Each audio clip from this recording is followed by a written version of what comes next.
तो आमंत्रण आपके पास भी गया है, प्रशासनिक तौर पर भी वैसे भी हमने भेजा है। और मुख्यमंत्री तो आज हैं, हमारे महंत सदैव के हैं और आगे भी।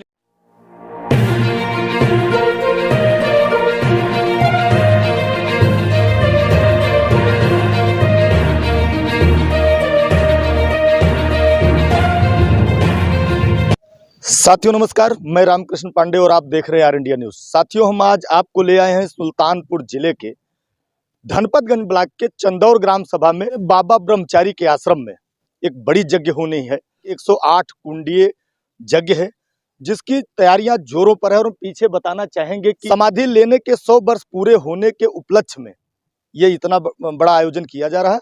और दिखाना चाहेंगे कि इसकी तैयारियां क्या है, क्या क्या चीजें हैं। 108 कुंडीय श्री लक्ष्य चंडी महायज्ञ विराट एवं संत सम्मेलन 26 जनवरी से शुरू होगा, 5 फरवरी 2023 माघ पूर्णिमा तक चलेगा। यज्ञशाला में 11-11 ब्राह्मणों द्वारा गायत्री श्री नवरण मंत्रों का जाप किया जाएगा। यज्ञ में संगीतमयी कथा दिन में किया जाएगा और रात में 11 दिवसीय अखंड राम नाम संकीर्तन, रात्र में अयोध्या के प्रख्यात अवध दर्शन रामलीला। हम जोड़ेंगे आपको उस कुंड से जहां यज्ञ होनी है, जहां 108 कुंड बन रहा, उसकी तैयारी क्या है। पीछे दिखाएंगे कि जिस तरीके से मंडप बन के तैयार हुआ है, आपको बहुत कम देखने को मिलता है, लेकिन ये बाबा ब्रह्मचारी के आश्रम में चंदौर में देखने को मिल जाएगा। इतनी बड़ी यज्ञ यहाँ देखने को मिलेगा और आप अपने जीवन को धन्य करने के लिए इस शुभ अवसर पर जरूर आएं। और आपके क्षेत्र में अगर है, आपके जिले में है, आपके प्रदेश में है, तो उसका फायदा जरूर लें। हम अंदर जोड़ेंगे और देखेंगे कि यज्ञ बनने के करने के लिए जो कुंड बनाए जाते हैं वो किस तरीके से बनाए गए। अंदर प्रवेश और ये दिखाएंगे कतारबद्ध से, लाइनिंग से बिल्कुल सजाए जा रहे हैं और किनारे भी काम हो रहा है। कितना % काम बाकी है भैया, कुछ बताएंगे इस पर? कितना % काम बाकी? अभी बाकी है 20% काम। कितना? अरे अभी चौकी बनना ये सब में। अच्छा, बाकी होगा 20%। 20%, हाँ 20% बाकी होगा। अभी बाकी सारे काम हो गए हैं। सारे काम हो गए। हाँ जी, हाँ जी।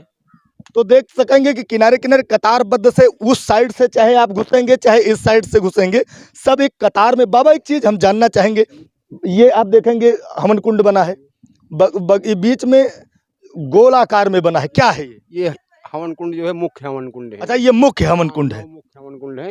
एक गोल वाला, एक वो चंद्राकार, एक वो यौन कुंड, एक कितने प्रकार के कुंड हैं इसमें? इसमें है 9 प्रकार, 10 प्रकार के कुंड हैं। 10 प्रकार के कुंड। अलग अलग महत्व क्या है उसका? महत्व है वो प्रधान कुंड है, मेन कुंड जो बड़ा वाला है ये जी। और ये जो सब बने हैं सब उसी से जुड़े हुए हैं। सब 9 कुंड जो है जो बने हैं ये महत्वपूर्ण कुंड हैं। महत्वपूर्ण कुंड है। तो आगे दिखाएंगे कि जिस तरीके से बांस बल्लियों से, आप ये कह सकते हैं गर्दन ऊपर उठाएंगे तो आपकी टोपी गिर जाएगी, इतनी ऊंचाई पे ये बनाया गया है। अंदर देखेंगे, मतलब भव्य है, रमणीक है, सुंदर है। ये कह सकते हैं कि आप अगर दिव्यता देखनी होगी तो बाबा ब्रह्मचारी के आश्रम में आपको आना होगा। लगातार लोग काम करते आ रहे हैं, नवंबर से लगातार आपको बता दें इस पर काम हो रहा। हाँ 3 महीना पूरा हो गया। 3 महीना पूरा? 3 महीने पूरे हो गए काम चलते 3 महीने? हाँ काम चलते हुए 3 महीने पूरे हो गए एकदम। ये अभी बहुत सारे काम बाकी भी हैं। अभी बहुत काम पड़ा है, बहुत काम पड़ा। अभी टेंट वगैरह है, अभी बहुत काम पड़े हैं। जितने तरीके से और जितनी तेजी से काम हो रहा, 26 तारीख को आपको देखने को मिलेगा। यहाँ एक शोभा यात्रा निकलनी है, 40 किलोमीटर की परिक्रमा है।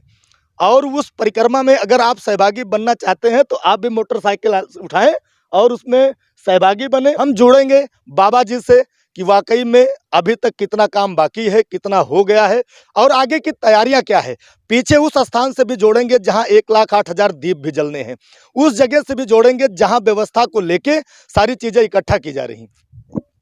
ये बाबा जी, हम ये जानना चाहेंगे कि अभी तक जो प्रोग्राम आपका इतना बड़ा चल रहा है, इस पे काम कितना हुआ, कितना शेष रह गया? क्योंकि हमने अभी आपके मंडप में देखा, जो वहाँ लगभग काम संपन्न हो चुका है, कुछ चीजें बाकी हैं, अभी और क्या शेष रह गया है? अभी तो तैयारी बहुत है, क्योंकि कार्यक्रम बड़ा है तो तैयारी बड़ी है। कुंड तो लगभग यज्ञशाला तो फाइनल है, यज्ञशाला में कोई दिक्कत नहीं है। ब्राह्मण भी लगभग सब वर्णित हो गए हैं। अब जो भी तैयारी है, टेंट लाइट आदि की तैयारी बाकी है, पब्लिक का आना बाकी है। कुंड 9 प्रकार के बनाए गए हैं। उन कुंडों का अलग अलग क्या महत्व है? जैसे एक चौकाकार है, एक त्रिकोण है और एक ये कह सकते हैं कि गोलाकार है। उसका कुंडों का महत्व क्या है? जैसे देखिए कुंड के कई प्रकार हैं। ये 108 कुंडीय यज्ञ है। तो माला में मनका का आकार अलग होता है, दानों के आकार अलग होते हैं, तो सबके अलग अलग महत्व हैं। हाँ, अगर ये एक कुंडीय या 5 कुंडीय होता तब उन कुंडों का महत्व था जो पृथक बनाए गए हैं। बाकी नवग्रह शांति के लिए ये 9 कुंड विशेष होते हैं 108 में, बाकी सभी सम होते हैं। समतलीकरण हो गया है, लेकिन अभी बहुत सारी देखेंगे कि साफ सफाई को लेके कहीं न कहीं अभाव है। तो ये कब से शुरू हो रहा है? ये कल परसों से तो 20 तारीख तक भगवान की दया से सब एकदम कंप्लीट मिलेगा। कलश यात्रा है, वो कहाँ से कहाँ तक जाएगी? ये करीब 40 किलोमीटर होगी। यहाँ से जो है हड़ौरा, धनपतगंज, नौगवा, कुड़वार और फिर आकर के वल्लीपुर, बघौना, फिर अपने आश्रम पर चंदौर। इतनी संख्या होने के आसार हैं। करीब 3 से 4 हजार व्यक्ति। अगर आप भी सहभागी बनना चाहते हैं कि इस यात्रा में भाग लें, इस कलश यात्रा में भाग लें, तो आप भी आएँ। 1 लीटर पेट्रोल ही खर्च होगा। ये बड़ा काम में आप हाथ बटा सकते हैं, क्योंकि ये बार बार नहीं होने वाला। आपके क्षेत्र में पहली बार हो सकता है आखिरी बार भी हो सकता है और बड़ी चीजें हो, लेकिन आज जो हो रहा, कल की कोई कल्पना नहीं, क्योंकि कल कोई किसी ने देखा नहीं, आज हो रहा। आज मेरा सौभाग्य है कि आपसे आज मुखातिब हो रहा हूँ। ये हमारा परिचय आचार्य देवमूर्ति जी महाराज और इस यज्ञ में प्रमुख आचार्य के पद पर महाराज जी ने हमें प्रतिष्ठित किया है। तो जितने भी कार्य होंगे यज्ञशाला के अंदर में, जो वैदिक विद्वान आएंगे, क्या पाठ होना है, क्या जप होना है, कैसे हवन होनी है, ये सारा कार्यक्रम हमारी देखरेख में यहाँ पर संचालित किया जाएगा। यहाँ की जनता से आप क्या कहना चाहेंगे? यहाँ की जनता से बस एक ही निवेदन है कि जो अद्भुत और अद्वितीय अलौकिक कार्यक्रम ये हो रहा है 108 कुंड यज्ञशाला का, इसका सब दर्शन करें, आकर के यज्ञ में आहुति प्रदान करें और चित्रकूट की पावन धरा से चातकी जी जो राम कथा वाचिका के रूप में यहाँ पर वर्णित हैं, दिन में 1 बजे से 4 बजे तक आकर के उनकी कथा का रसपान करें और रात्रि में अयोध्या की धरती से पवित्र पावन जो रामलीला का कार्यक्रम है, रात्रि 8 बजे से 12 बजे तक आकर के उस रामलीला का भी दर्शन करें, श्रवण करें और आकर के परिक्रमा करें और अपने जीवन को धन्य बनाएं सब लोग। आज जो ये स्थान है, ये जब यहाँ पर फिर हमारा जन्म नहीं हुआ था, हमारे पिता की 2 औरतें मर चुकी थी, कोई संतान नहीं था। तीसरा विवाह ये हमारे पिताजी का आदेश से उनका कराया है।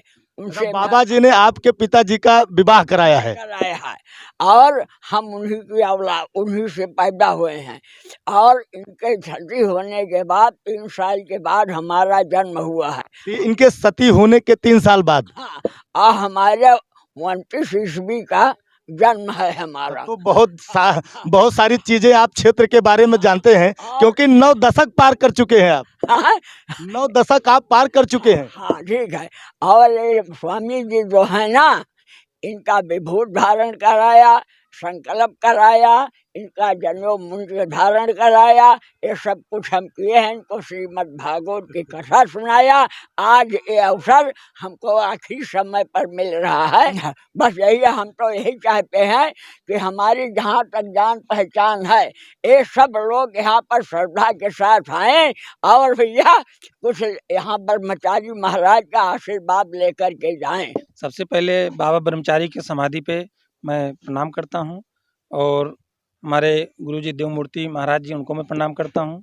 और जिनके जप तप से ये यज्ञ, इतना बड़ा यज्ञ हो रहा है इस क्षेत्र में, 108 कुंडीय श्री लस चंडी महायज्ञ और विराट संत सम्मेलन, मैं अवधेश जी महाराज को मैं प्रणाम करता हूँ।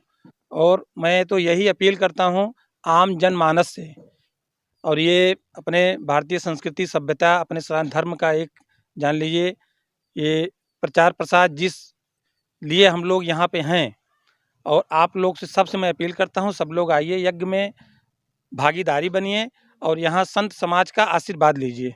योगी आदित्यनाथ भी कहीं न कहीं सनातन संस्कृति के लिए अगुआ माने जाते हैं, लड़ते हुए दिखाई देते हैं। क्या उनको कोई न्योता या प्रधानमंत्री जी को न्योता या कोई ऐसी शख्सियत जो सनातन संस्कृति से बड़ा ताल्लुक रखती है, निमंत्रण गया है? सबसे पहले तो राम भद्राचार्य जी महाराज का कृपा मिली ही है और भी हमारे जो शंकराचार्य हैं जैसे निश्चलानंद सरस्वती जी को आपको से भी बातचीत हुई है और सब ने आश्वासन दिया है, लेकिन अभी समय हम नहीं कह सकते किसी के कौन देगा। रह गया योगी जी का, तो आमंत्रण आपके पास भी गया है, प्रशासनिक तौर पर भी वैसे भी हमने भेजा है। और मुख्यमंत्री तो आज हैं, हमारे महंत सदैव के हैं और आगे भी रहेंगे। तो हम तो अखाड़ों से जुड़े हुए हैं, इसलिए हम उनको मुख्यमंत्री बाद में और अखाड़ाधिपति पहले जोड़ते हैं। तो आना निश्चित है, हो सकता है भगवान की कृपा हो जाए तो घूम भी जाएं और मौका मिल जाए तो आ भी सकते हैं, और नहीं तो भगवान की कृपा, आमंत्रण हमने दिया है।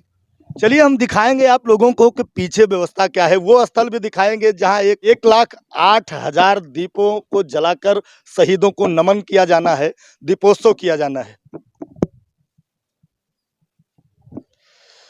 पीछे दिखाएंगे ये कहीं न कहीं चित्रकूट धाम से मानस वात्की वैदेही सुरभि जी का भी आगमन हो रहा है, जिनका आप कह सकते हैं, जिनसे आप प्रवचन सुन सकते हैं। लकड़ियाँ इकट्ठी की जा रही, इनको छोटे छोटे टुकड़ों में विभाजित किया जा रहा है। कितनी लकड़ी इकट्ठा हुई भैया अभी तक, कुछ बताएंगे?